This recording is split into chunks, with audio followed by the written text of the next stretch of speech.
جیسا کہ ہمیں اس کے میننگ سے پتہ چلتا ہے، بر کہتے ہیں خشکی کو اور اعظم کہتے ہیں بڑے کو. تو بر اعظم کا مطلب ہوتا ہے خشکی کا بڑا ٹکڑا، خشکی کا ایک بڑا قطع. اور ایک بر اعظم میں بہت سے ممالک شامل ہو سکتے ہیں.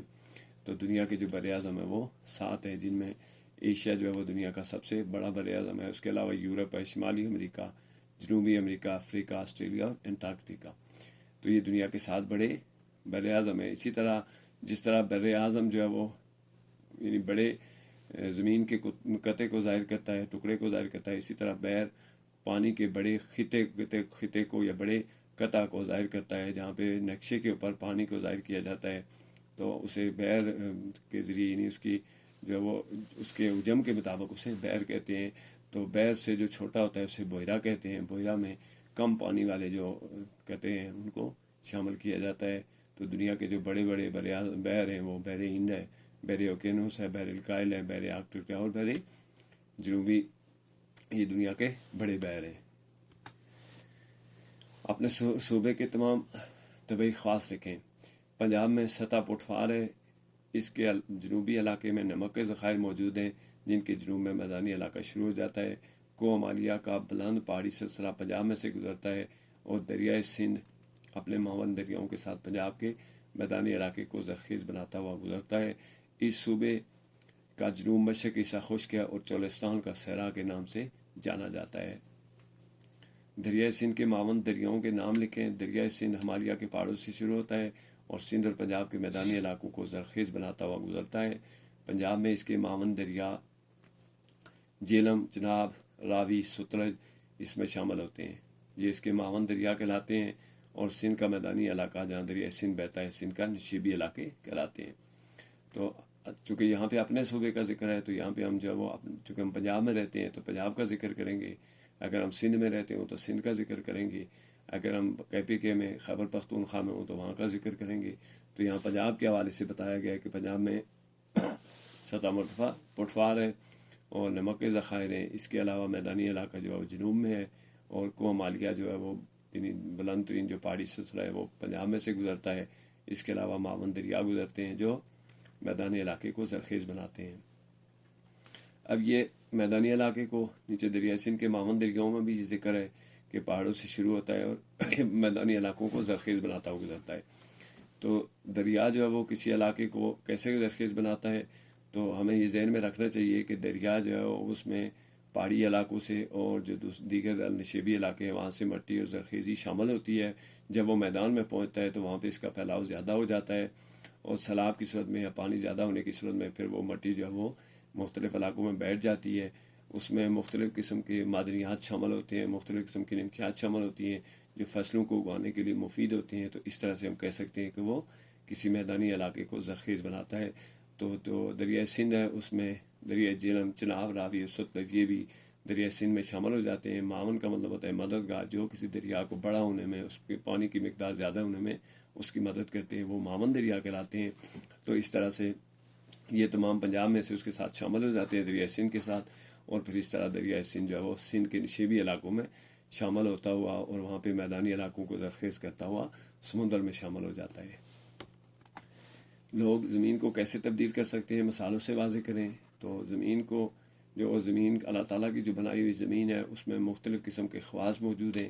تو تمام علاقے ایک جیسے نہیں ہوتے لیکن ہم ان کو تبدیل کر سکتے ہیں. یعنی کسی پہاڑی علاقے کو ہم اگر اس کو میدان میں تبدیل کریں یا چھوٹے چھوٹے میدانوں میں تبدیل کریں تو اس طرح سے ہم وہاں پہ فصلیں اگا سکتے ہیں.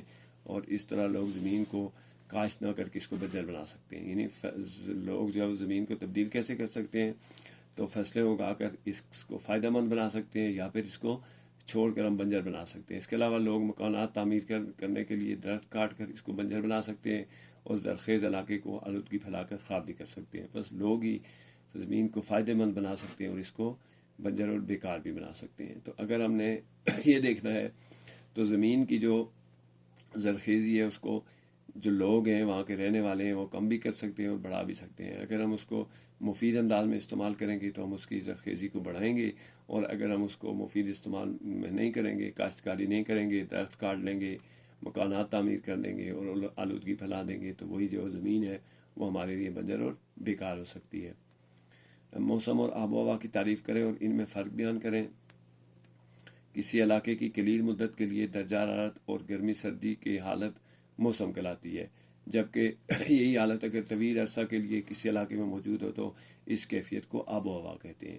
یعنی موسم جو ہے وہ قلیل کہتے ہیں تھوڑے عرصے کے لیے، تو تھوڑے عرصے کے لیے جو کسی علاقے کا درجہ حرارت یا گرمی سردی ہے وہ موسم کہلاتا ہے، اور موسم جو ہے وہ کسی علاقے میں تبدیل ہوتے رہتے ہیں، لیکن جو آب و ہوا ہے وہ کسی عرصے کی طویل کیفیت کا نام ہوتا ہے، تو اسے طویل یعنی زیادہ عرصہ تک اگر آب و ہوا گرمی سردی رہتی ہے تو اسے اس کیفیت کو آب و ہوا کا نام دیا جاتا ہے۔ مثال کے طور پر میدانی علاقے جو ہیں وہ ان میں کبھی گرمی ہوتی ہے، سردیوں میں سردی ہوتی ہے، موسم تبدیل ہوتا رہتا ہے، قلیل مدت کے لیے سردی بھی ہو سکتی ہے، گرمی بھی ہو سکتی ہے، بارشیں بھی ہو سکتی ہیں، تو قلیل مدت کے لیے جو صورتحال ہے وہ موسم کہلاتی ہے۔ لیکن اگر کسی علاقے میں زیادہ طویل عرصے تک بارشیں رہیں تو اس کی آب و ہوا کہلاتے ہیں۔ جیسے میدانی علاقے کی آب و ہوا خشک ہوتی ہے، جبکہ پہاڑی علاقے کی آب و ہوا جو ہے وہ نمی والی اور ٹھنڈی ہوتی ہے اور مرطوب ہوتی ہے۔ تو اس طرح سے جو فرق ہے وہ موسم اور آب و ہوا میں یہ فرق ہے کہ موسم تھوڑے عرصے کی جو گرمی سردی کی حالات ہیں اس کو کہتے ہیں، جبکہ یہ گرمی سردی بارش وہ زیادہ عرصہ تک قائم رہے تو وہ اس علاقے کی آب و ہوا کہلاتی ہے۔ درجہ حرارت، بارش اور ہوا کس طرح موسم پر اثر انداز ہوتے ہیں؟ درجہ حرارت، بارش اور ہوائی وہ عوامل ہیں جو کسی علاقے کے موسم پر اثر انداز ہوتے ہیں اور انہی کی بنیاد پر کسی علاقے کا موسم بنتا ہے۔ ان کی شدت کی کمی ہی کسی علاقے کا موسم کہلاتی ہے اور اسی کے زیر اثر موسم بنتے ہیں اور تبدیل ہوتے ہیں۔ ان عوامل کی نشاندہی کریں جو موسم پر اثر انداز ہوتے ہیں۔ تو کسی علاقے میں موسم پر بہت سے عوامل اثر انداز ہوتے ہیں، ان میں سے اس علاقے علاقے کی سورج سے دوری اور سورج کے اثر علاقے پر بننے والے زاویے سے موسم تبدیل ہوتے ہیں۔ وضاحت کریں کہ قدرتی آفات کیسے رونما ہوتی ہیں۔ قدرتی آفات کسی علاقے میں بننے والے موسم کے سبب رونما ہوتی ہیں۔ اگر بارشیں زیادہ ہوں تو سیلاب کا سبب بنتی ہیں، اور اگر کسی علاقے میں گرمی میں شدت کے ساتھ بارشیں کم ہوں تو قحط پڑتا ہے، اور زمین کے اندر ہونے والی تبدیلیاں زلزلے کا سبب بن سکتی ہیں۔ تو یہ کچھ چیزیں یہاں پہ بیان کی گئی ہیں کہ درجہ حرارت کا، بارش کا اور ہوا کا موسم پر کیسے اثر ہوتا ہے۔ تو ہم جانتے ہیں کہ موسم جو ہے وہ کسی علاقے کی درجہ حرارت اور جو گرمی سردی ہے، بارش ہے، اسی کا نام موسم ہے۔ تو ہم یہ کہہ سکتے ہیں کہ یہ موسم کی بنیاد ہوتے ہیں، انہی کی بنیاد پر موسم بنتے ہیں اور تبدیل ہوتے ہیں، تو لہذا یہ جو ہے وہ سب سے زیادہ اثر انداز ہوتے ہیں کسی علاقے کے موسم کے اوپر۔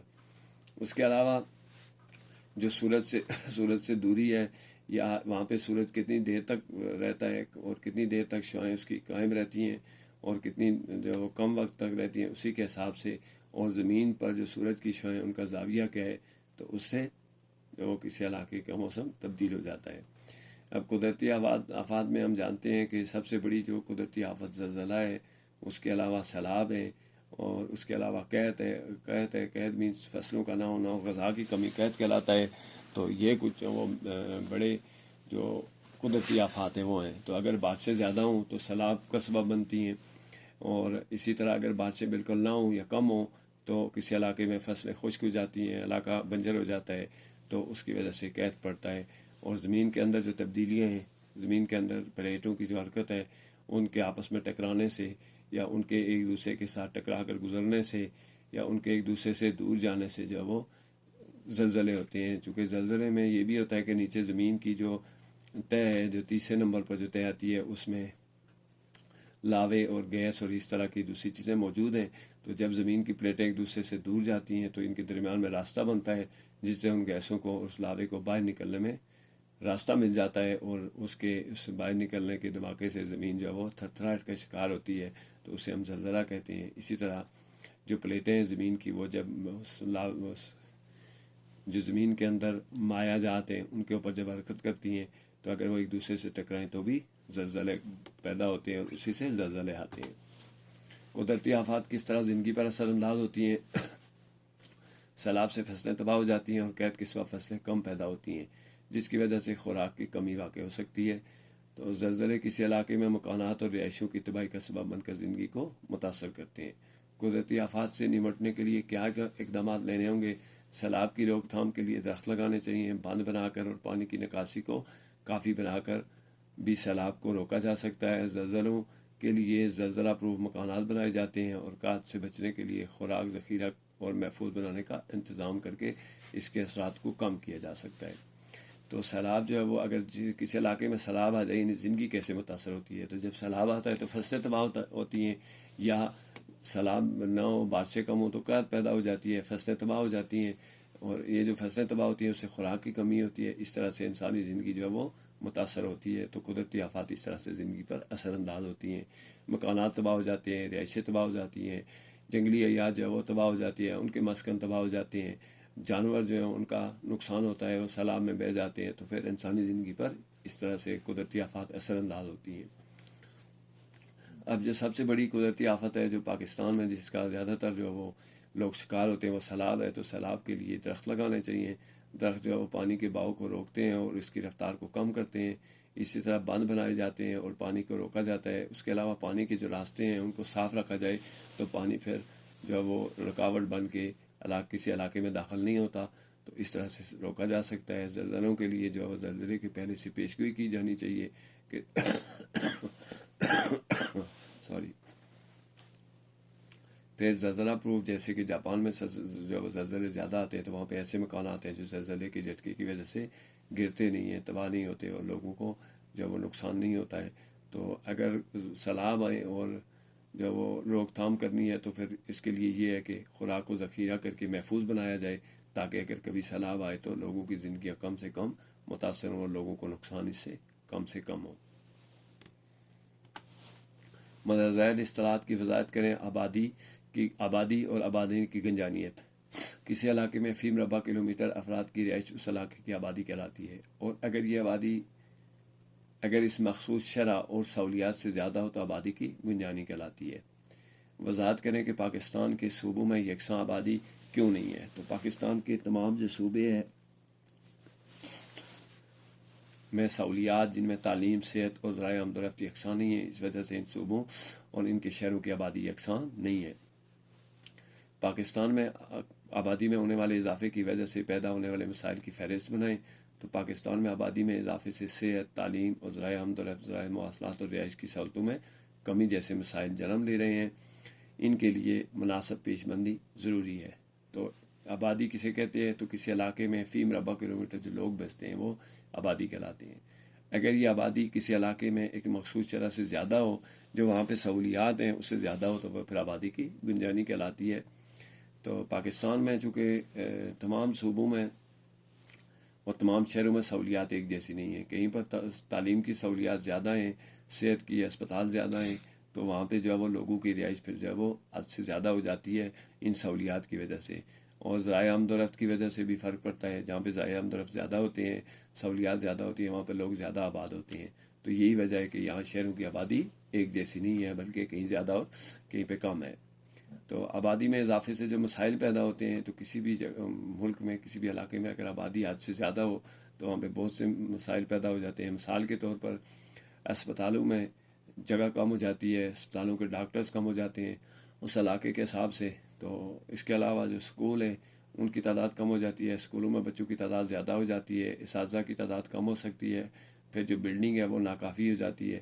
تو اس طرح کے مسائل پیدا ہوتے ہیں۔ ذرائع آمد و رفت، گاڑیوں پہ، بسوں پہ، ان پہ جو ہے وہ زیادہ لوگ سواری کرتے ہیں، جس کی وجہ سے ذرائع آمد و رفت میں بھی مسائل پیدا ہوتے ہیں۔ مثال کے طور پر کسی بھی بڑے شہر میں آپ دن کے اوقات میں جب اسکولوں میں چھٹی ہوتی ہے، آفس دفتروں میں چھٹی ہوتی ہے، تو وہاں پہ ذرائع آمد و رفت اور ذرائع مواصلات جو ہیں ان میں اضافہ ہوتا ہے۔ آبادی سے اضافہ ہونے سے جو مسئلہ پیدا ہوتا ہے ذرائع مواصلات ہیں، تو آپ دیکھ لیں جہاں پہ آبادی زیادہ ہوتی ہے وہاں پہ انٹرنیٹ کی سہولیت موجود ہونے کے باوجود اس کی رفتار کم ہو جاتی ہے، اور جو آپ کی ٹیلی فون کال ہیں وہ بھی جو ہے وہ کم ملتی ہیں، تو جس کی وجہ سے جو یہ مسائل پیدا ہوتے ہیں۔ تو ان کی مناسب پیش بندی ضروری ہے۔ یعنی آبادی کو علاقے کی سہولیات کے مطابق بنانا چاہیے، یا پھر سہولیات کو اس علاقے کی آبادی کے مطابق بڑھانا چاہیے اور ترتیب دینا چاہیے۔ روزمرہ زندگی کی ضروریات اور خواہشات میں کیا فرق ہے؟ چند مثالیں دیں۔ تو ضروریات سے مراد وہ اشیاء ہیں جو زندگی گزارنے کے لیے ضروری ہیں، جبکہ خواہشات سے مراد وہ اشیاء ہیں جن کے بغیر زندگی تو گزاری جا سکتی ہے لیکن ان کی موجودگی زندگی کو آسان اور پرتعیش بناتی ہے۔ حکومت معاشی فیصلے کیوں کرتی ہے؟ حکومت معاشی فیصلے عوام کی ضروریات کی فراہمی کو یقینی بنانے کے لیے کرتی ہے۔ حکومت معاشی فیصلوں کے ذریعے بنیادی ضروریات کا تعین کرتی ہے اور ان کو مہیا کرنے کی کوشش کرتی ہے۔ اشیاء اور خدمات کی تعریف کریں۔ اشیاء سے مراد کسی فرد کے لیے خوراک، صحت کے مراکز، تعلیمی ادارے ہیں، جبکہ ان اداروں میں فراہم کی جانے والی اشیاء کے لیے موجود سہولیات اور افراد کے کام کو خدمات کہتے ہیں، اور دونوں لازم و ملزوم ہیں۔ اب خواہشات کیا ہوتی ہیں، ضروریات کیا ہوتی ہیں؟ مثال کے طور پر کسی فرد کو زندہ رہنے کے لیے پانی کی ضرورت ہوتی ہے، اور اس کے علاوہ اس کو کھانے کی ضرورت ہوتی ہے، یعنی آٹے کی ضرورت ہوتی ہے، دالوں کی ضرورت ہوتی ہے، اور گھی کی ضرورت ہوتی ہے۔ تو یہ جو بنیادی ضروریات ہیں یہ اشیاء کہلاتی ہیں۔ اب بنیادی ضروریات سے ہٹ کے اگر کسی علاقے میں جو ہے وہ یعنی کھانے پینے کے اشیاء فراوانی ہے، تو وہاں پہ مزید جو ہے وہ اچھے کھانے اور وہ کھانوں کی جو ہے وہ مختلف قسمیں جو ہے اگر ان کی تعداد بڑھ جائے تو وہ پھر خواہشات کہلاتی ہیں۔ تو جیسے کسی علاقے میں گاڑیوں کا ہونا جو ہے وہ اشیاء ہے، لیکن اگر گاڑیوں کی ہر فرد اپنے لیے الگ سے گاڑی رکھے تو یہ پھر اس کے لیے جو ہے وہ خدمات اور اشیاء اور خدمات بنتی ہیں۔ اور یہ جو خدمات ہوتی خواہشات ہوتی ہیں، یہ اگر جب اشیاء اور خدمات کی فراوانی ہو تو پھر یہ زندگی کو آسان اور پرتعیش بناتی ہیں۔ تو معاشی فیصلے جو ہیں وہ کسی علاقے کے عوام کی سہولت دینے کے لیے جو فیصلے کیے جاتے ہیں وہ معاشی فیصلے کہلاتے ہیں، یعنی اس وہاں کی ضروریات کے مطابق جو آبادی ہے اس کے مطابق جو فیصلے کیے جائیں گے وہ بنیادی ضروریات کا تعین کرتی ہے حکومت، تو اس کے لیے معاشی فیصلے کرتی ہے۔ اب اشیاء کیا ہیں؟ تو کسی علاقے میں گاڑیوں کا ہونا اشیاء ہے، گاڑی کے لیے ڈرائیور کا ہونا، اور اس کے لیے جو وہ اس کو گاڑی کو ایک جگہ سے دوسری جگہ لے جانے کے لیے افراد ان کو خدمات کہتے ہیں۔ اسی طرح صحت کے مراکز ہیں تو یہ اشیاء ہیں، لیکن صحت کے مراکز میں دوائیوں کا ہونا یہ بھی اشیاء ہیں، لیکن ان دوائیوں کو دینے کے لیے ڈاکٹر جو موجود ہوتے ہیں، ڈسپنسر موجود ہوتے ہیں، وہ خدمات کہلاتی ہیں۔ اب تعلیمی ادارے بہت سے بنا دیے جائیں تو وہاں پہ موجود جو بلڈنگ ہے، وہ جو وہاں پہ موجود بچوں کے بیٹھنے کے لیے ڈیسک ہیں، کرسیاں ہیں، یہ اشیاء ہیں، اور جو لوگ وہاں پر کام کرتے ہیں ان چیزوں کو منظم کر کے بامقصد بناتے ہیں تو وہ خدمات کہلاتے ہیں۔ تو یہ جو دونوں چیزیں آپس میں لازم و ملزوم ہیں، یعنی ایک چیز اور دونوں چیزوں کا اشیاء کے ساتھ ساتھ خدمات کا ہونا بھی ضروری ہے۔ افراط زر کی تعریف کریں اور بتائیں کہ یہ کسی علاقے کس طرح لوگوں کی قوت خرید کو متاثر کرتا ہے۔ افراط زر سے مراد کسی ملک میں کرنسی اور اس کی جگہ کام کرنے والے عناصر و عوامل کی ایک مخصوص حد سے تجاوز کر جانا ہے۔ اس سے مہنگائی بڑھتی ہے اور لوگوں کی قوت خرید متاثر ہوتی ہے۔ کاروبار اور تجارت کی تعریف کریں۔ تجارت سے مراد کسی علاقے میں موجود افراد کا اشیاء و خدمات کا بڑے پیمانے پر تبادلہ ہے، جبکہ اسی تبادلے کو کسی علاقے تک اور عوام کے ایک چھوٹے گروہ تک محدود ہو جانا کاروبار کہلاتا ہے۔ اب افراط زر سے مطلب ہوتا ہے کہ ملک میں اگر فرض کیا کرنسی نوٹ ہیں، کرنسی نوٹ زیادہ ہو گئے ہیں، یا اس کے علاوہ ایسے عوامل جیسے سونا ہے، چاندی ہے اور دیگر جو ہیں وہ، تو یہ جو دیگر اشیاء ہیں یہ اگر حد سے زیادہ ہو، مخصوص حد سے زیادہ، ایک حکومت ایک لیمٹ مقرر کرتی ہے، اگر وہ اس سے زیادہ ہو جائیں تو وہ افراط زر کہلاتی ہے۔ اور افراط زر سے مہنگائی بڑھتی ہے تو لوگوں کی قوت خرید متاثر ہوتی ہے، اور لوگوں کی جو زندگی ہے ان کی ضروریات پوری کرنے کے لیے اور خریدنے کے لیے ان کے پاس جو ہے وہ یعنی جو پیسے ہوتے ہیں اس کی ڈی ویلیو ہو جاتا ہے، تو اس سے پیسے کے ڈی ویلیو ہونے سے قوت خرید متاثر ہوتی ہے۔ اب چھوٹے پیمانے پر چیزوں کا لین دین جو ہے وہ کاروبار کہلاتا ہے، لیکن اگر وہی کاروبار جو ہے وہ ایک شہر سے دوسرے شہر میں، ایک ملک سے دوسرے ملک میں، ایک جگہ سے دوسری جگہ بڑے پیمانے پر کیا جائے تو اسے تجارت کہتے ہیں۔ اور تجارت جو ہے وہ کاروبار کی ایک شکل ہے۔ تجارت کاروبار کا بڑے پیمانے پر کرنا تجارت کہلاتا ہے، اور چھوٹے پیمانے پر اس کا ہونا جو ہے وہ کاروبار کہلاتا ہے۔ درآمدات سے کیا مراد ہے؟ برآمدات سے کیا مراد ہے؟ تو یہ درآمدات سے مراد مخصوص اشیاء و ضروریات کا کسی دوسرے ملک سے لانا تاکہ ان کی کمی پوری کی جا سکے، اور اپنی ضروریات اور اشیاء کو اپنی ضروریات پوری کرنے کے بعد کسی دوسرے ملک کو فراہم کرنا برآمدات کہلاتا ہے۔ پاکستان کی درآمدات میں پیٹرولیم مصنوعات، گاڑیاں اور دیگر مصنوعات ہیں، جبکہ پاکستان کھیلوں کا سامان اور دیگر زرعی اشیاء جو ہے وہ برآمد کرتا ہے۔ تو درآمد کا مطلب ہوتا ہے ضرورت کے مطابق کسی دوسرے ملک سے چیزیں خریدنا اور چیزیں لینا تاکہ آپ کی ضروریات پوری ہو سکیں۔ جبکہ ضروریات جب پوری ہو جاتی ہیں تو آپ کے پاس اگر کسی چیز کی فراوانی ہو تو اس کو کسی دوسرے ملک کو دے کر وہاں سے زر مبادلہ کمانا، یعنی اس کے مقابلے میں پیسے ملک میں لانا اور دیگر اشیاء لانا جو ہے وہ، تو یہ برآمدات کہلاتا ہے۔ تو پاکستان میں جو کھیلوں کا سامان اور دیگر اشیاء ہیں وہ، اس کے علاوہ جو ہماری زرعی اجناس بھی ہیں ان کو بھی ہم پاکستان برآمد کرتا ہے، جبکہ پاکستان میں چونکہ پیٹرولیم مصنوعات کی کمی ہے، ڈیزل، پیٹرول اور اس طرح کی دوسری اشیاء ہمیں دوسرے ملکوں سے خریدنی پڑتی ہیں۔ اس کے علاوہ گاڑیاں بھی پاکستان میں یعنی بن نہیں رہی ہیں، تو وہ ہم دوسرے ملکوں سے خریدتے ہیں، جیسے جاپان سے اور دیگر ممالک سے، تو یہ جو ہے وہ درآمدات کہلاتی ہیں۔ کاروباری افراد سے کیا مراد ہے، اور مختلف قسم کے کاروباری افراد کی وضاحت کریں۔ وہ افراد جو کسی کاروبار اور لین دین میں حصہ لیتے ہیں کاروباری افراد کہلاتے ہیں۔ تو ان میں جو مختلف کاروباری افراد جو ہیں وہ اس پورے سسٹم کا جو حصہ ہوتے ہیں وہ کاروباری افراد کہلاتے ہیں۔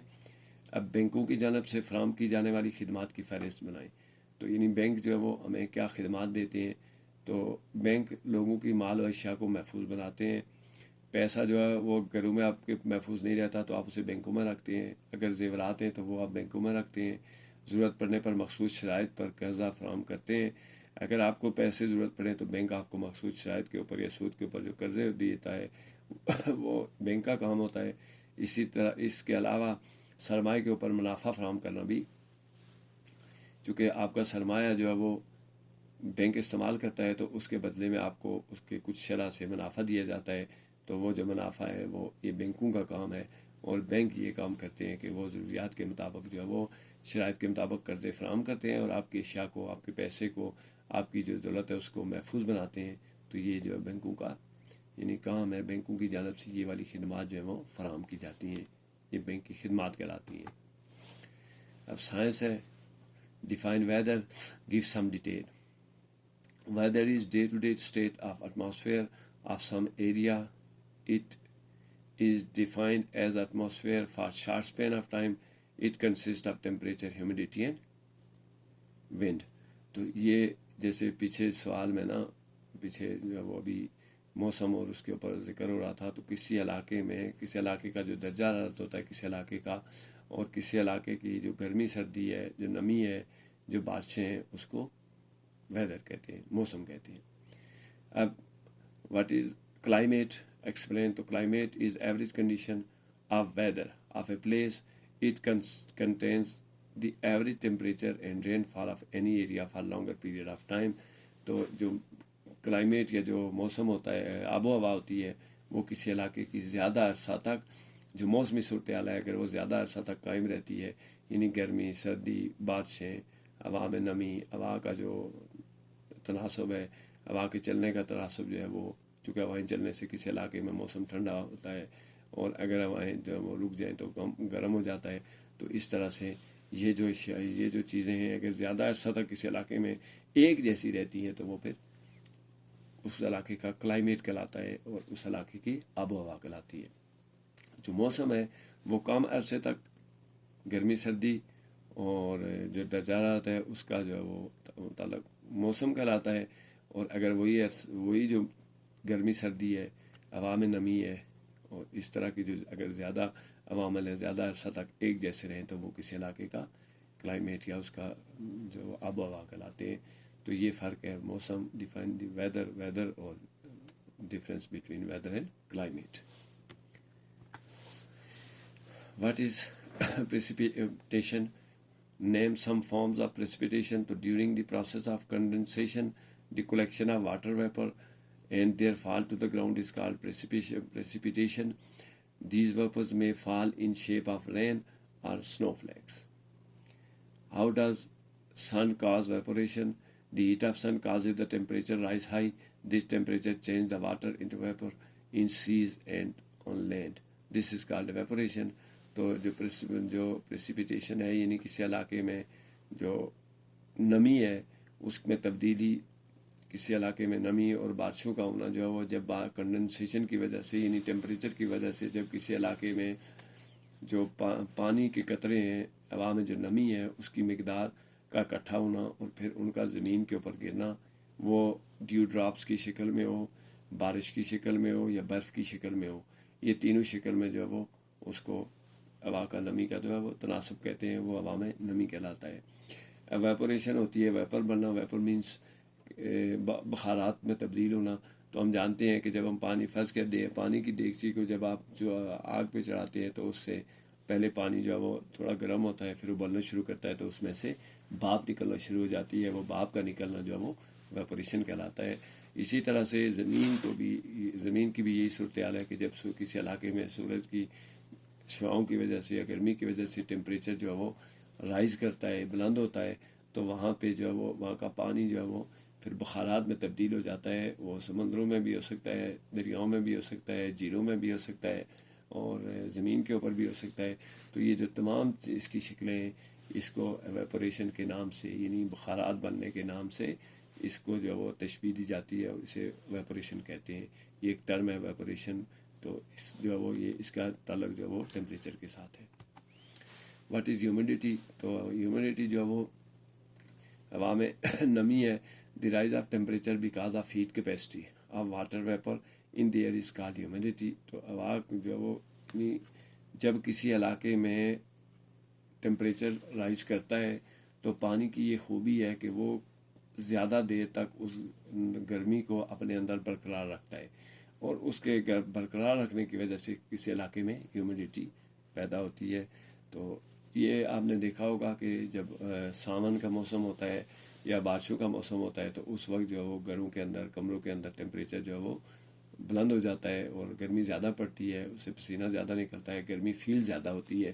ان جو اوریجنل ٹیمپریچر ہے اس سے زیادہ فیل ہوتی ہے، اور اس کی وجہ کیا ہوتی ہے؟ اس کی وجہ جو ہے وہ پانی کے جو بخارات ہیں ان میں گرمی کا زیادہ دیر تک برقرار رہنا ہے۔ What is quality of equatorial zone? Equatorial zone جو ہے وہ اس کی کیا کوالٹی ہے؟ In the equatorial zone rain forest are present and the climate here is found to be very hot and wet. There is more rain fall through ہے، ویسے THROUGH ہے، تو تھرو آؤٹ دا ایئر۔ تو جو ایکویٹوریل zone ہے، یعنی equator کے اوپر جو علاقے ہیں وہاں پہ جو ان کی خوبی کیا ہے؟ تو ان کی خوبی جو ہے وہ کوالٹی ان کی یہ ہے کہ وہاں پہ جنگلات موجود ہیں، اور جنگلات کون سے؟ رین فارسٹ، چونکہ وہاں پہ بارشیں زیادہ ہوتی ہیں۔ اس کے علاوہ وہاں کا جو ٹیمپریچر ہے، کلائمیٹ ہے، وہ تھوڑا گرم بھی ہوتا ہے اور مرطوب بھی ہوتا ہے۔ تو جہاں پہ گرم اور مرطوب ہوتا ہے وہاں پہ درخت زیادہ پیدا ہوتے ہیں، اور وہاں پہ بارشیں جو ہے وہ سال میں زیادہ ہوتی ہیں تھرو آؤٹ ایئر۔ تو یہ اس علاقے کی جو ہے وہ ایکویٹر کے جو علاقے ہیں، جو زون ہے، اس کی خوبی یہ ہے کہ یہاں پہ ہوا میں نمی زیادہ ہوتی ہے۔ ہوا میں نمی اور گرمی کی وجہ سے درخت و سبزہ زیادہ ہوتا ہے، تو یہ علاقے سرسبز ہوتے ہیں۔ What is the weather of polar zone? اب جو ہے وہ ایکویٹوریل زون کے علاوہ جو ہے وہ پولر زون آتے ہیں، یعنی یہ جو پول کے اوپر زمین کے جو پول ہیں، نارتھ پول، ساؤتھ پول، تو وہاں کے جو زون ہیں ان کے جو ویدر جو ہے وہ موسم کیسا ہے؟ The polar zone such as north and south pole has coldest climate, the reason is more slant angle of sun rays. یہاں پہ سورج کی جو شعائیں ہیں وہ ترچھی پڑتی ہیں، اور اس کا جو زاویہ ہے سورج کی جو شعائیں ہیں ان کا زاویہ ترچھا ہوتا ہے، اور جب کسی علاقے پر سورج کی شعائیں ترچھی پڑتی ہیں تو وہاں پہ سورج کی گرمی جو ہے وہ کم اثر انداز ہوتی ہے بنسبت اس کے جہاں پہ جو وہ لیس سلینٹ، یعنی شعائیں سیدھی پڑتی ہیں یا کم ترچھی پڑتی ہیں، تو وہاں پہ ٹیمپریچر جو وہ زیادہ ہائی رہتا ہے۔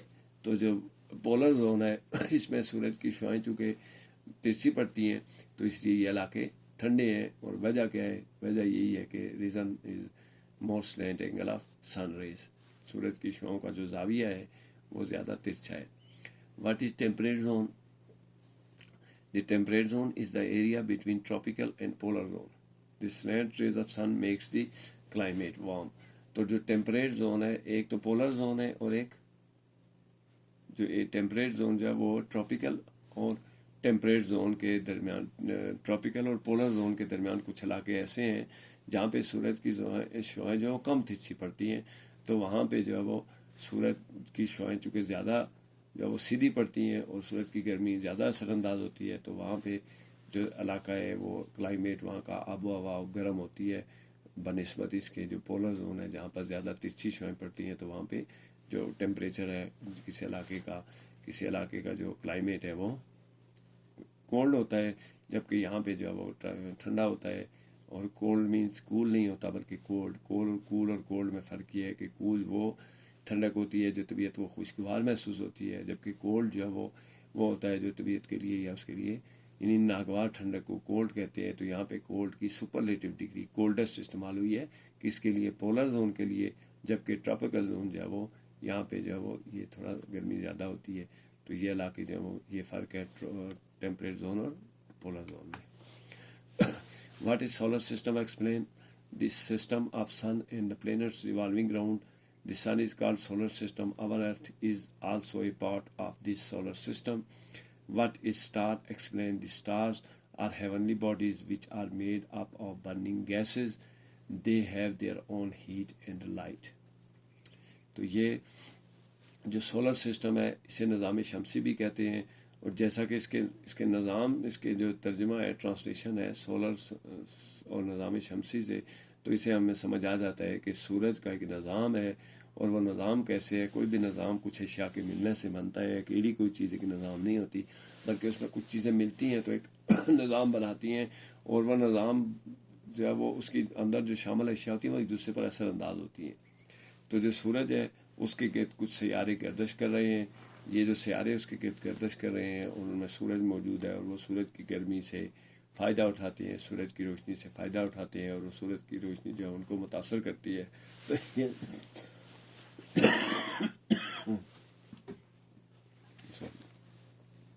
یہ کسی علاقے کا، یعنی یہ جو ہے وہ سولر سسٹم کہلاتا ہے.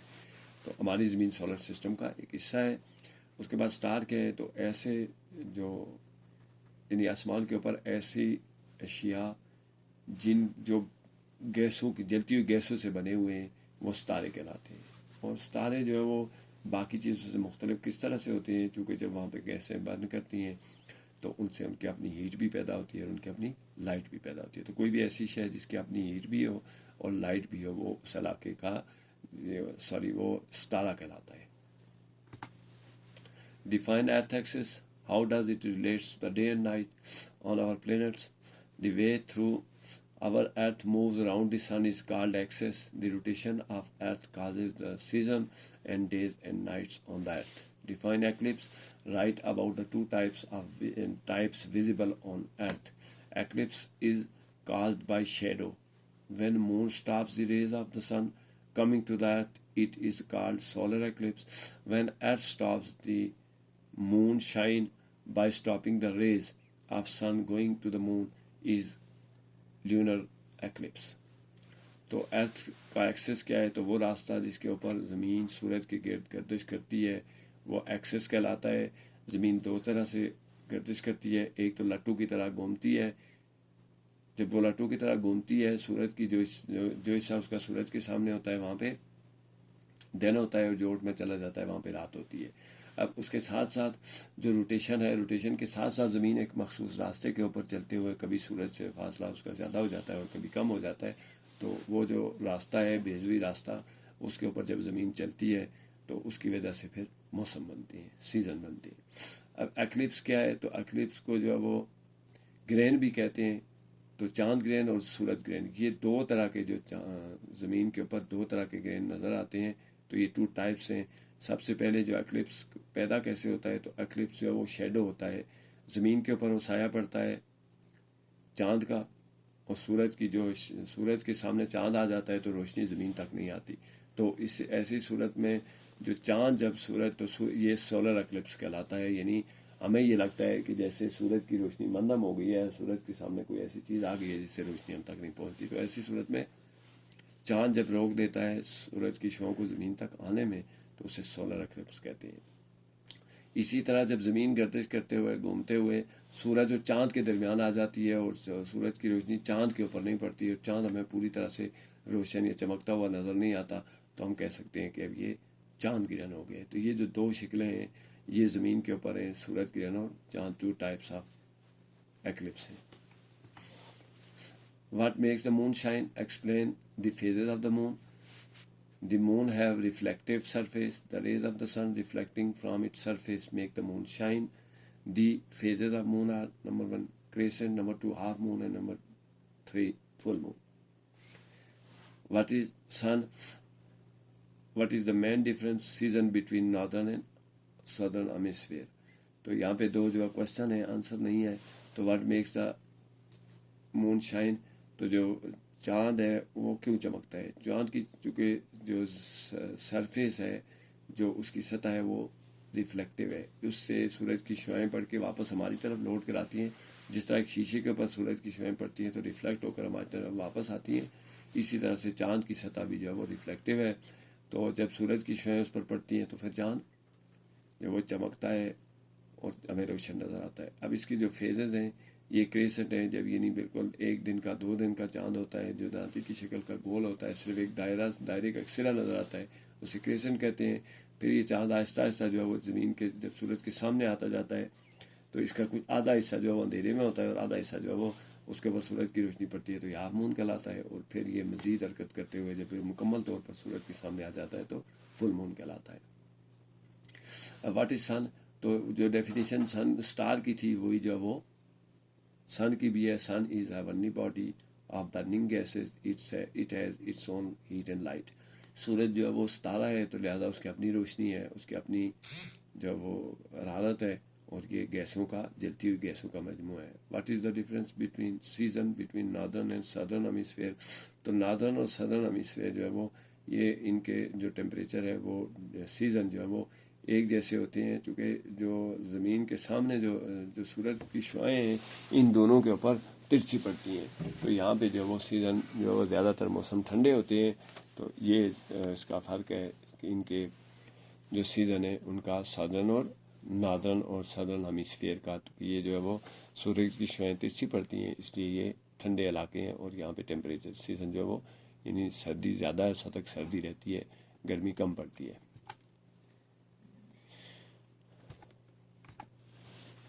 There are two opposite poles and is the same season. When the summer season is in north, there is winter season in the south region. اب یہ ناردرن اور سدرن جو ہیمسفیئر ہے وہ چونکہ یہ دو اپوزٹ پول ہیں تو لہذا ایک طرف اگر سردی پڑتی ہے تو دوسری طرف گرمی پڑتی ہے. What is solar eclipse? تو سورج گرہن کیا ہے؟ when the moon comes between the earth and the sun and makes the sun dark, it is called solar eclipse. یعنی جو سورج گرہن ہے وہ اس صورت میں ہوتا ہے جب چاند حرکت کرتے ہوئے زمین اور سورج کے درمیان میں آ جاتا ہے تو یہ سورج کی شعاؤں کو زمین تک آنے سے روک لیتا ہے. ایسی صورت میں ہمیں سورج کم روشن نظر آتا ہے تو اس کو ایسی حالت کو سولر ایکلپس یا سورج گرہن کہتے ہیں. What is lunar eclipse? تو when the earth comes between sun and moon and makes the moon dark, this is called lunar eclipse. تو جب دوسری صورت کیا ہوتی ہے کہ جب زمین حرکت کرتے ہوئے سورج اور چاند کے درمیان میں آ جاتی ہے اور چاند سورج کی روشنی جو چاند مکمل طور پر چاند کے اوپر نہیں پڑتی، ایسی صورت میں جو ہے وہ چاند کم روشن نظر آتا ہے اور ڈارک ہو جاتا ہے. تو ایسی حالت میں جو ہے وہ اس کو جو چاند گرہن کہتے ہیں. یعنی چاند جو ہے وہ اس پہ روشنی کم پڑتی ہے تو وہ کم روشن نظر آتا ہے. جب سورج کم روشن نظر آتا ہے تو سورج گرہن ہوتا ہے، اور جب چاند کم نظر آتا ہے تو چاند گرہن ہوتا ہے. What is mask? ماسک کیا ہے؟ Mask is a folded piece of cloth and thin material which stops dust and other particles coming to nose and mouth is called mask. تو ماسک جو ہے وہ فولڈیڈ پیس آف کلاتھ ہے یا کوئی بھی تھن مٹیریل ہے، اس کو استعمال کیا جاتا ہے تو اس سے ماسک بنتا ہے. اور ماسک کا کام کیا ہے کہ یہ گرد اور جو دوسرے پارٹیکل ہیں ان کو ناک اور منہ تک آنے سے روکتے ہیں. تو جو ماسک ہے اس کے استعمال کا مقصد بھی یہی ہوتا ہے کہ ماسک کے استعمال سے ہمیں جو ہے ہم اپنے آپ کو ڈسٹ اور دیگر پارٹیکل سے، دیگر جو ذرات ہیں جو ہماری صحت کے لیے نقصان دہ ہو سکتے ہیں ان کو ہم اپنے منہ اور ناک سے جو وہ اندر داخل ہونے سے روک سکتے ہیں. تو ایسی جو کوئی بھی ایسا پیس آف کلاتھ اور تھن مٹیریل جو اس مقصد کے لیے استعمال ہو ماسک کہلاتا ہے. What is thermometer? What is digital thermometer? تو تھرمومیٹر کیا ہے؟ Thermometer is a small glass tube filled with mercury and marks scale on it. The same become digital thermometer if the display is digital on it.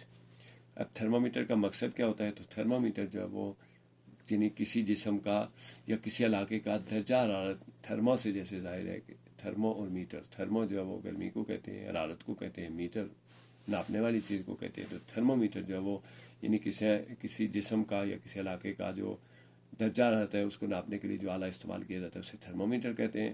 اب جو thermometer ہوتا کیسے ہے؟ تو یہ ایک شیشے کی ٹیوب ہوتی ہے جس میں مرکری بھری ہوئی، یعنی اس میں پارا بھرا ہوا ہوتا ہے، اور اس کے اوپر اسکیل بنے ہوئے ہوتے ہیں جس سے ہم پتہ چلتا ہے کہ کتنے ڈگری جو ہے وہ کس علاقے کا ٹیمپریچر ہے، کتنا فارنہائٹ ہے، یا جسم میں ڈاکٹر آپ نے دیکھا ہوگا آپ کے منہ میں جو ہے وہ جب بخار ہوتا ہے تو وہ گلاس کی ٹیوب جو ہے وہ رکھ کے تو پھر اسکیل دیکھ کے بتاتا ہے کہ بخار کتنے ڈگری کتنے فارنہائٹ کا ہے.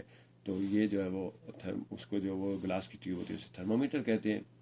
اب یہ تھرمومیٹر کی دو شکلیں ہو سکتی ہیں. ایک تو ہے کہ شیشے کی ٹیوب کے اوپر سے جو ہے وہ بنے ہوئے ہیں اسکیل بنا ہوا ہے وہ تھرمومیٹر ہے، اور اگر اسی کے ساتھ ڈیجیٹل یعنی ہندسوں میں اگر وہ آپ کے جسم کا درجہ حرارت یا علاقے کا درجہ حرارت کو ظاہر کرے تو وہ اس کے جو ظاہر جو شکل ہے اس کی وہ تھرمومیٹر کی جو یہ شکل ہے یہ ڈیجیٹل تھرمومیٹر کہلاتا ہے. تو یہ فرق ہے تھرمومیٹر میں، جو نارمل تھرمومیٹر ہے وہ اور جو تھرمومیٹر ہے یعنی ڈیجیٹل تھرمومیٹر ہے، دونوں میں یہ فرق ہے. How can we make envelope look attractive? The envelope can be made attractive by decoration and use of crayons on the envelope. What is technology? Technology is the application of science to invent useful tools which make our lives easier. تو ہم لفافے کو کیسے attractive بنا سکتے ہیں؟ تو کسی بھی چیز کو اٹریکٹیو بنانے کے لیے اس کو ڈیکوریٹ کیا جاتا ہے، اس کے اوپر مختلف رنگ استعمال کیے جاتے ہیں، اسے خوبصورت بنایا جاتا ہے. اور ہم جانتے ہیں کہ کسی بھی چیز کی خوبصورتی جو ہے وہ ہماری آنکھوں کو، ہماری نظر کو، ہمارے دل کو بھلی لگتی ہے جب اسے دیکھتے ہیں. تو یہ جو ہے وہ جو بھلا لگنا ہے وہ اٹریکٹیو کہلاتا ہے. تو جو ہم ڈیکوریٹ کرتے ہیں لفافے کو، اس طرح سے ہم ڈیکوریٹ کر کے اس کو اٹریکٹیو بنا سکتے ہیں. اب ٹیکنالوجی کیا ہے؟ تو ٹیکنالوجی جو ہے وہ اپلیکیشن آف سائنس ہے. جب آپ سائنسی ہم طریقہ کار کو استعمال کریں گے، سائنس کو استعمال کرتے ہوئے ہم کوئی مفید آلہ ایجاد کرتے ہیں جو ہماری زندگی کو آسان بنائے تو وہ ٹیکنالوجی کہلاتا ہے. یعنی سائنس کا استعمال عام زندگی میں یا عام اشیاء کے اوپر ان کو مفید بنانے کے لیے یہ ہماری زندگی کو جو آسان بنائے وہ ٹیکنالوجی کہلاتا ہے. What should we do when we are unwell? When we are unwell, we should wear mask, keep washing hands, and take the balanced diet to keep us fit, so that we can fight the germs. What is use of antiseptic solution and disinfectants, alcohol? So these are used to clean the sound to stop the germs from spreading. It keeps us safe from the diseases and illness. تو جب ہم بیمار ہوں یعنی ہماری طبیعت ٹھیک نہ ہو تو ہمیں کیا کرنا چاہیے؟ کون سی احتیاطی تدابیر کرنی چاہیے؟ تو ہمیں سب سے پہلے ماسک پہننا چاہیے تاکہ ڈسٹ اور جو دوسرے جرمز ہیں وہ ہمارے ناک اور منہ کے ذریعے ہمارے جسم میں داخل نہ ہوں. پھر ہمیں اپنے ہاتھ دھوتے رہنا چاہیے، چونکہ ہاتھوں سے جو ہے وہ جب ہم ماسک پہن کے ہم بچ سکتے ہیں تو پھر جب ہم کھانا کھائیں گے یا کوئی تو اس کی وجہ سے بھی جراثیم آ سکتے ہیں ہاتھوں کے ذریعے. تو ہمیں ہاتھ دھونے چاہیے. اس کے علاوہ ہمیں اپنی غذا کا خیال رکھنا چاہیے تاکہ ہم فٹ رہ سکیں اور وہ جو بیماری کے جراثیم ہیں ان کے خلاف ہماری مدافعت پیدا ہو سکے. اب اینٹی سلوشن اور ڈس انفیکٹنٹ الکوہل جو ہے اس کا کیا استعمال کیا ہے؟ تو یہ استعمال کیے جاتے ہیں ہمارے کلین اراؤنڈ ہمارے ارد گرد کو، ہماری آواز کو تو ساؤنڈ تو نہیں، اراؤنڈ جو ہے وہ ہو سکتا ہے، ارد گرد کو صاف کرنے کے لیے وہ اینٹی سیپٹک اور ڈس انفیکٹنٹ الکوہل استعمال کیے جاتے ہیں، اسپرے کیے جاتے ہیں. یہ جراثیم کو پھیلنے سے روکتے ہیں اور یہ ہمیں بیماریوں سے محفوظ رکھتے ہیں. اور جب ہم بیماریوں سے محفوظ رہتے ہیں تو اس کا مطلب ہوتا ہے کہ ہمیں یعنی جو جراثیم ہیں ان کو اگر روکا جائے تو پھر بیماریوں کو کم کیا جا سکتا ہے. تو یہ ہمیں بیماریوں النس ڈیزیز دونوں جو ہے وہ بیماری ہی ہے، تو اس سے جو ہے ہمیں محفوظ رکھ سکتے ہیں. اب انگلش فور ہے. Why do you think the second adviser suggest that Javed Rana should take a foreigners representative because he thought that at humane grounds the ground and want to give shelter to the poor, old women and men. Which statement is true about the group of foreigners? تو پہلی والی false ہے، دوسری والی بھی false ہے، تیسری والی ٹرو ہے، چوتھی والی فالس ہے. یہ بک کے اوپر اسٹیٹمنٹ دی ہوئی ہیں ان کے متعلق ہے. تو صرف جو وہ جاوید رانا کو جو ایڈوائزر ہے وہ کیوں کہتا ہے کہ وہ فارنرز کو جو ہے وہ یعنی بیرونی جو مندوب ہیں یا جو دوسرے لوگ ہیں ان کو اپنے ساتھ رکھے، تو وہ اس کو ہیومن گراؤنڈ کے اوپر جو ہے وہ انسانیت کے گراؤنڈ کے اوپر اور ہمدردی کے گراؤنڈ کے اوپر یہ کرنا چاہتا ہے تاکہ غریبوں کو جو ہے وہ شیلٹر مل سکے اور عورتوں اور بچوں کو اور جو مرد ہیں ان کو پناہ میسر آ سکے اور ان کو بچایا جا سکے. in addition to live in the land. What else did the foreigners want from Javed Rana? The foreigner want a piece of land to earn living and freedom to live on their own religion and custom and traditions. Or what kind of person was Javed Rana? تو Javed Rana was the kind-hearted and sympathetic person. تو جو وہ زمین کے علاوہ باقی کیا چیزیں مانگتے ہیں جو فارنر ہیں، وہ جو یہاں پہ آنا چاہتے ہیں، جہاں پر آ کر رہنا چاہتے ہیں، تو وہ جاوید رانا سے کیا چیزیں مانگتے ہیں؟ تو کسی بھی فارنر کو جو ہے وہ صرف زمین کے ٹکڑے کی ضرورت نہیں ہوتی، بلکہ اس کو آزادی کی بھی ضرورت ہوتی ہے. یعنی کسی بھی انسان کو کسی جگہ پر رہنے کے لیے اس کے لیے زمین کا ٹکڑا کافی نہیں ہوتا، اس کے لیے ایک گھر، ایک مکان اور ایک ملک، ایک جگہ کافی نہیں ہوتی، بلکہ اس کو آزادی بھی چاہیے ہوتی ہے. آزادی کون سی چاہیے ہوتی ہے؟ دو طرح کی آزادیاں انسان کے لیے بڑی اہم ہیں اور بڑی قیمتی ہیں. ان میں ایک ہے مذہبی آزادی اور دوسرا اپنے جو رسوم و روایات ہیں، جو رواج ہیں، ان پہ چلنے کی آزادی. تو جاوید رانا سے جو ہے وہ یہ دو چیزیں مانگی جاتی ہیں. یہ جو کوئی بھی سبق ہوتا ہے اس کے کچھ اخلاقی سبق ہوتے ہیں. یہاں پہ جو اخلاقی سبق یہ ہے کہ مذہبی آزادی اور روایات اور اپنی مرضی سے زندگی گزارنے کی آزادی دنیا کی سب سے بڑی آزادی ہے. کہیں پہ بھی آپ رہیں، اگر آپ کو یہ دو آزادیاں میسر ہیں تو زمین کے ٹکڑا اگر کم ہو یا زیادہ اس سے کوئی فرق نہیں پڑتا. لیکن اگر یہ دونوں آزادیاں نہیں ہیں تو آپ کو پورا ملک بھی دے دیا جائے تو آپ کے لیے کوئی معنی نہیں رکھتا ہے. مذہبی آزادی، مذاہب کے مطابق زندگی گزارنا اور اپنی رواج اور رسومات کے مطابق زندگی گزارنے کی آزادی سب سے بڑی آزادی ہے. یہی چیز جو فارنر جاوید رانا سے مانگ رہے تھے. اب جاوید رانا کی دو خوبیاں ہیں، کائنڈ-ہارٹیڈ ہے اور سمپیتھیٹک ہے. تو کسی بھی انسان کو کائنڈ-ہارٹیڈ ہونا چاہیے، اس کو نرم دل ہونا چاہیے، اس کے دل میں لوگوں کے جو ہے وہ یعنی ہمدردی کے جذبات ہونے چاہیے اور اس کو ہمدرد ہونا چاہیے. اگر یہ دو خوبیاں کسی بھی انسان میں ہیں تو اس کا مطلب ہے کہ وہ ایک اچھا انسان ہے. تو جاوید رانا کی جو یہاں پہ جو وہ یعنی بتائی گئی ہیں، خوبیاں بتائی گئی ہیں کہ وہ کیا ہیں. ایک تو کائنڈ-ہارٹیڈ ہے اور سمپیتھیٹک ہے. تو ہمیں بھی چاہیے کہ ہم کائنڈ-ہارٹیڈ ہوں، دوسرے کے متعلق اچھے خیالات رکھیں اور ان کے متعلق ہمدردی رکھیں. تو یہ جو دو خوبیاں ہیں انسان کی سب سے بڑی دو خوبیاں ہوتی ہیں. What kind of people was Piraeus? They were humble and traditional people. They were peaceful people. Do you think we should treat all foreigners like Javed Rana treated the Persian? Yes, I think we should treat the foreigner as Javed Rana do. تو یہاں پہ جو پائریسز ہیں، جو Persian علاقے کے رہنے والے جو لوگ ہیں، ان کی یعنی وہ کس قسم کے لوگ ہیں؟ تو یہاں پہ آپ دیکھیں کہ سب سے پہلی خوبی عمل ہے، ٹریڈیشنل ہے، ٹھیک، اور پیسفل ہے. تو یہ جو کچھ خوبیاں ہیں یہ ان لوگوں میں موجود تھیں. عمل ہونا، عاجز ہونا، دوسروں کی بات کو نرمی سے سننا، اس کی بات کو تسلیم کرنا اور اپنی بات کو اچھے انداز میں کہنا، یہ عمل کہلاتا ہے. اب ٹریڈیشنل ہوتا ہے اپنی روایات پہ پکے لوگ، یعنی جو مذہبی روایات ہیں ان کو قائم رکھنے والے، جو اچھائی کی روایات ہیں ان کو قائم رکھنے والے ٹریڈیشنل ہوتے ہیں. پھر اس کے علاوہ پیسفل ہونا انسان کی سب سے بڑی خوبی ہے. تو یہ جو ہے وہ لوگ بھی پیسفل تھے، یعنی پرامن تھے، خود بھی امن سے رہتے تھے، دوسروں کو بھی امن سے رہنے دیتے تھے. تو یہ جو خوبیاں یہ پرشین لوگوں کی ہیں. اس کے بعد کیا ہمیں جو فادرز ہیں اس کا ایسے ہی کرنا چاہیے جیسے پرشین لوگوں کا جاوید رانا نے کیا ہے؟ تو یہ پرشین ہوں یا ہمارے علاقے کے لوگ ہوں یا ہمارے پڑوس کے لوگ ہوں، ہمیں چاہیے کہ ہمیں ان کو بالکل جاوید رانا نے جس طرح سے ان کو ٹریٹ کیا ہے ہمیں بھی ان کو ایسے ہی ٹریٹ کرنا چاہیے. ہمیں ان کے ساتھ نرمی سے پیش آنا چاہیے، ہمیں ان کے ساتھ ہمدردی کرنی چاہیے، ہمیں ان کا خیال رکھنا چاہیے اور ان لوگوں کے ساتھ ہمیں بھی بہت پیسفل رہنا چاہیے، ہمبل رہنا چاہیے اور ٹریڈیشنل رہنا چاہیے. ان لوگوں کو بھی اسی طرح سے ٹریڈیشنل اور ہمبل رہنا چاہیے. What are some of the ways in which we can be hospitable to people who visit us at our homes? We should respect them, give them opportunities to live peacefully and freely. Peacefully ہے، peaceful نہیں ہے، peacefully ہے. اور opportunities کا جو ہے وہ spelling O double P ہوتی ہے. تو یہ ہمیں موقع دینے چاہیے. اس کے علاوہ what are some achievements؟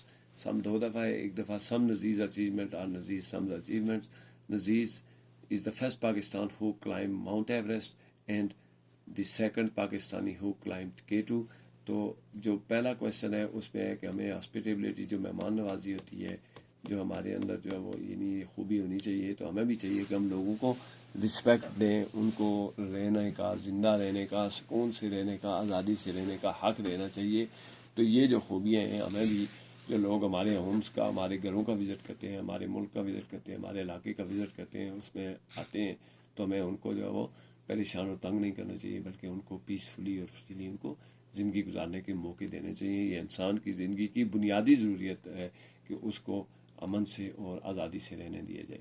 اب نذیر اچیومنٹ کون سی ہیں؟ تو Nazir is the first Pakistani who climb Mount Everest. Mount Everest یاد رکھیں دنیا کی بلند ترین چوٹی جو وہ ماؤنٹ ایوریسٹ ہے، تو وہ یہ پہلا پاکستانی تھا جس نے ماؤنٹ ایوریسٹ کی چوٹی کو سر کیا، اس کی چوٹی پر پہنچا، وہاں پہ کامیابی کے جھنڈے گاڑے۔ اس کے بعد دوسرا پاکستانی ہے جس نے K2 کو سر کیا، K2 کی بلندی تک پہنچا۔ تو یہ جو ہے وہ ماؤنٹ ایوریسٹ کی چوٹی تک پہنچنا اور K2 کی چوٹی تک پہنچنا دو بڑے اعزاز ہیں۔ یہ جو ماؤنٹینئرز ہوتے ہیں ان کی کے لیے بڑے اعزاز ہوتا ہے، یہ کسی بھی ملک کے لیے بھی وہ بڑی احترام اور پہچان ہوتے ہیں۔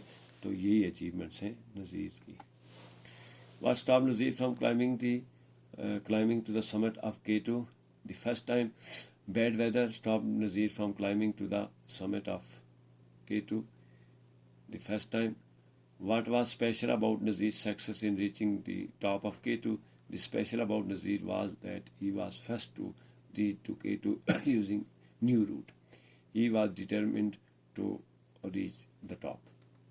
تو پہلی دفعہ جب نذیر نے جو ہے وہ کوشش کی کہ وہ اس کی K2 کی چوٹی تک پہنچے، تو کیا وجہ تھی کہ نہیں پہنچ سکا؟ تو اس کی وجہ یہ ہے، ہم جانتے ہیں کہ پہاڑوں کے اوپر، پہاڑی چوٹیوں کے اوپر برف باری بہت زیادہ ہوتی ہے اور وہاں پہ موسم اچانک تبدیل ہو جاتا ہے، اور وہ موسم جو ہے وہ بڑی شدت کا ہوتا ہے اور بہت عرصے تک وہ موسم جو ہے وہ وہاں کا خراب رہتا ہے۔ تو یہی ہوا تھا، جب وہ پہلی دفعہ گیا تو موسم خراب تھا، تو اس وجہ سے وہ پہلی دفعہ K2 کی چوٹی تک نہ پہنچ سکا۔ اب جو دوسری دفعہ جب وہ K2 کی چوٹی تک پہنچا تو اس کی کیا خاص وجہ تھی؟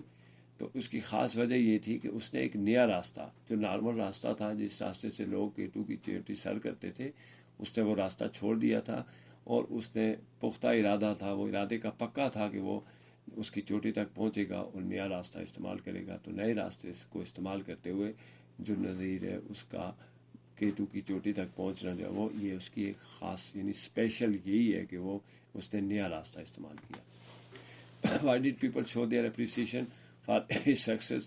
People all over the world congratulate Nazir for his success. How did people show? تو لوگوں نے کیسے جو اپریشیٹ کیا؟ تو پوری دنیا کے لوگوں نے اس کو کنگریجولیٹ کیا، اس کے لیے میسیج بھیجے، اس کو یعنی جو پلیٹ فارم ان کو مہیا تھا اس کے اوپر انہوں نے اس کی تعریف کی، اور اس کے اس عمل کو جو K2 کی چوٹی تک وہ پہنچا تھا اس کو سراہا، اور اس کو اچھے الفاظ سے جو ہے وہ اس کو یاد کیا۔ اور یہی اس کے لیے جو ہے وہ کسی بھی شخص کے لیے جو بڑی اعزاز کی بات ہوتی ہے، اس کی تعریف کرنا اور اس کو اچھے الفاظ سے یاد کرنا، اس کی کامیابی کو سراہنا، یہ جو ہے وہ اعزاز کی بات ہوتی ہے۔ اس کے بعد what are some the great thing Nazir is doing for his country? Nazir جو اس کے علاوہ کون سے اور کام ہیں جو نذیر کر رہا ہے اپنے ملک کی اس کے لیے گریٹ تھنگس جو کر رہا ہے خاص کام؟ تو وہ he is head of Alpine Club and adviser to the tourism for northern areas. تو وہ الپائن کلب کا ہیڈ ہے، الپائن کلب وہ چلا رہا ہے، اور وہاں پہ جو ہے وہ لوگوں کو جو ہے وہ گائیڈ لائن دی جاتی ہے، ایڈوائز کیا جاتا ہے، جو ٹورزم ہے اس کو فروغ دیا جاتا ہے، خاص طور پر ناردرن ایریاز جو ہے اس پہ لوگوں کو جانے کے لیے اور ان کو گائیڈ کرنا اور ان علاقوں کی جو ٹورزم ہے اس کو پروموٹ کرنا، یہ الپائن کلب کے ذریعے اور اس کے نذیر کا جو یہ خاص خوبی ہے کہ اس نے ناردرن ایریاز کی جو ٹورزم ہے اس کو پروموٹ کیا ہے۔ How does Fanny become a spoiled child? Fanny جو ہے وہ کس طرح سے اسپائلڈ چائلڈ یعنی جو ہے وہ ایک خراب بچہ بن گیا، ایک ایسا بچہ جس کی تربیت اچھی نہیں ہے یا جو اچھا بچہ نہیں ہے۔ She has been ill for long and mother did not stop her for anything and became spoiled. What bad habits she had picked up? Did people like the way she behaved? She had picked up the bad habit of saying I don't want to. The people did not like the way she behaved. تو فینی جو ہے وہ ایک بچہ ہے جو اسپائلڈ ہو گیا ہے۔ ایک وہ بچے ہوتے ہیں جو اچھے بچے ہوتے ہیں، فرما بردار بچے ہوتے ہیں، تو وہ اس طرح کا بچہ نہیں تھا۔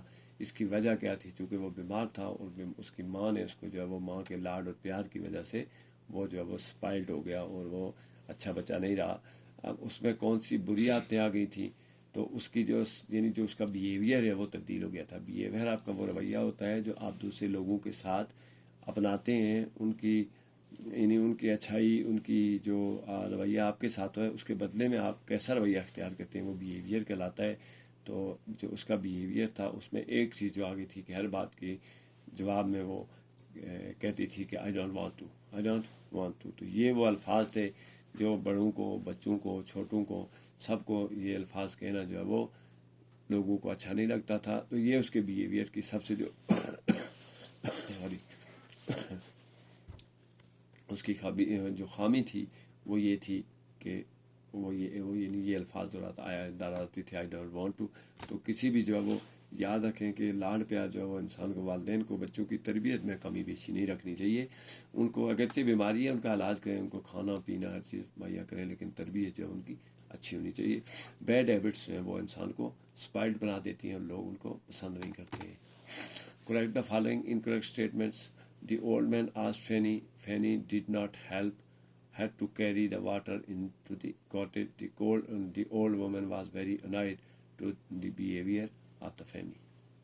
تو یہ جو ہے وہ جو کچھ اسٹیٹمنٹ ہے تو ان کے بارے میں جو ہے وہ یعنی بوڑھی عورت جو اس کو مدد کے لیے کہتی ہے تو وہ اس کی مدد کوئی نہیں کرتی ہے، اور وہ اس کو پانی جو ہے اسے کہتی ہے کہ مجھے پانی جو ہے وہ میرے کاٹیج تک پہنچا دے، میری جھونپڑی تک، تو وہ اس کی مدد کوئی نہیں کرتی ہے، جس کی وجہ سے وہ جو بوڑھی ہے وہ بہت پریشان ہوتی ہے اور اس کو یہ رویہ اس کا پسند نہیں آتا ہے۔ Did Fanny really want to turn down Jane's invitation? How can you tell? No, she do not want to turn down Jane's invitation as she liked the dolls best. I don't want to, said Fanny, and made her mother stare in surprise.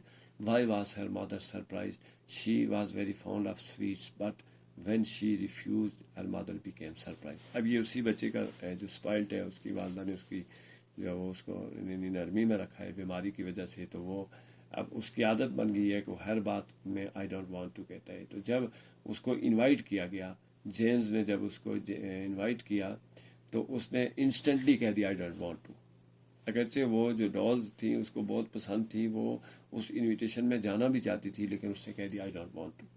تو یعنی وہ intentionally اس کی جو invitation ہے اس کو reject نہیں کرنا چاہتی تھی، لیکن وہ جو اس کی عادت بن گئی تھی اس کی وجہ سے جو وہ اس نے اس کو اس کی دعوت کو رد کر دیا، یہ الفاظ استعمال کرتے ہوئے آئی ڈونٹ وانٹ ٹو۔ اب اس کے ساتھ اگلا کویشچن ہے I don't want to said Fanny and made the mother stare in surprise.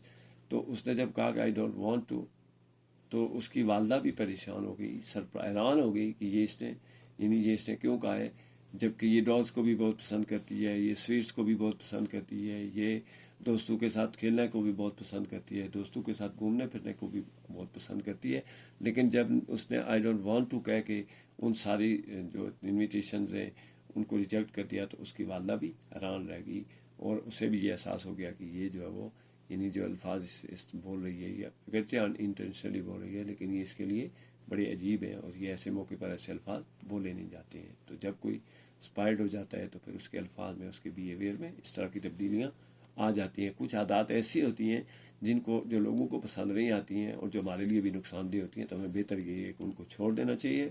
والدین اور اساتذہ کی ذمہ داری ہے کہ اگر اس عادات کسی میں ہیں تو ان کو چھڑانے کی کوشش کی جائے۔ When the old woman visited Fanny's that night, what bargain did she make with her?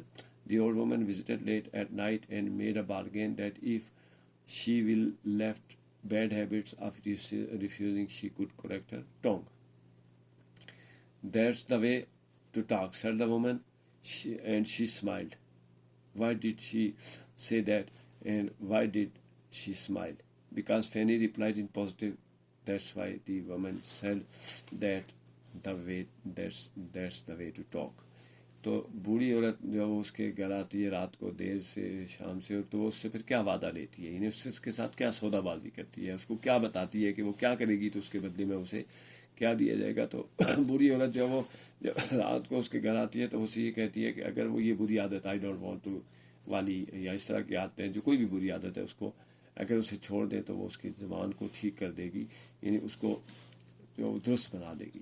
تو جو اصل مقصد یہ ہے کہ جب آپ بری عادت کو چھوڑتے ہیں تو اس کے بدلے میں لوگ آپ سے پھر اچھے انداز میں پیش آتے ہیں، اور جیسے ہی اس نے پازیٹیو وے میں رسپانس کیا ہے تو بوڑھی عورت جو وہ خوش ہو گئی ہے، وہ مسکرائی ہے، اور وہ مسکرائی کیوں ہے؟ کیونکہ اس نے پہلی دفعہ وہ اکثر جو وہ اس کا جو رپلائی ہوتا تھا وہ نیگیٹو ہوتا تھا، وہ نیگیٹو بیہیویئر تھا اس کا، تو جب اس نے وہ پازیٹیو بیہیویئر میں جواب دیا تو بوڑھی عورت بھی جو ہے وہ اس کے پازیٹیو جو بیہیویئر ہے اس پہ اسمائل کرتی ہے، اور اسمائل کرنا جو ہے وہ اس چیز کی نشانی ہوتی ہے کہ کوئی کسی کو پسند کرتا ہے اور کسی پہ جو ہے وہ خوش ہے۔ تو اس لیے جب اس نے کہا کہ that's the way to talk, یعنی آئی ڈونٹ وانٹ ٹو کہنے کے بجائے یہ جو یس کا ہے دیٹس وے ٹو ٹاک، تو یہ جو طریقہ ہے بات کرنے کا۔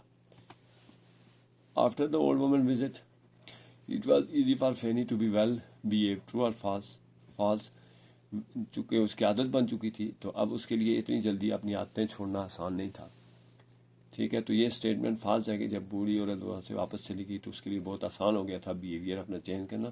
تو بیہیویئر جو ہوتے ہیں، یعنی آپ جب کسی ایک بات کو دہراتے ہیں، ایک بات کو اپناتے ہیں تو وہ آپ کی عادت بن جاتی ہے، اور جب وہ عادت بار بار دہرائی جاتی ہے تو خصلت بن جاتی ہے، اور خصلت جو ہوتی ہے یعنی نیچر بن جاتی ہے۔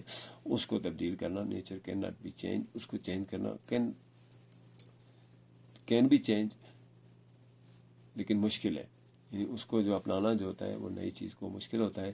تو اسی لیے یہ فالس اسٹیٹمنٹ ہے۔ Which do you think was easier for Fanny pick up the bad habits of waving I don't want to, or breaking the bad habit? Why?